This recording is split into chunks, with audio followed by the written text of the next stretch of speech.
Inflammation, बॉडीत आलेली सूज. ही सूज किंवा हे इन्फ्लमेशन जे येतं ते म्हणजे इम्युन प्रॉब्लेम शरीरामध्ये निर्माण होतो. हल्ली हा प्रॉब्लेम खूप कॉमन आहे. खूप जणींना शरीरामध्ये इन्फ्लमेशन असतं.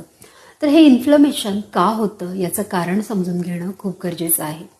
वाढता चहा कॉफीचा इंटेक, त्यामुळे शरीरात गेलेलं साखरेचं प्रमाण आणि जंक फूड जसं की वडापाव, बर्गर, पिझ्झा, मैदा असलेले पदार्थ, तळलेले पदार्थ, फास्ट फूड याचं प्रमाण खूप वाढलेलं आहे.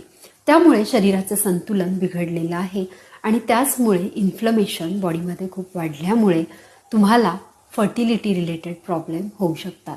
तसंच रिफाईंड कार्बोहायड्रेट्स म्हणजे त्यातील मैद्याच्या वापराचं प्रमाण, बेकरी फूड, बिस्किट्स याचं प्रमाण, तसंच चहा कॉफीमधून सर्रास केलेली शुगर, यामुळे होतं काय, आपल्या पेशींची, रक्तपेशींची जी नॅचरल नैसर्गिक संरचना असते तीच बिघडून जाते. बॉडीमध्ये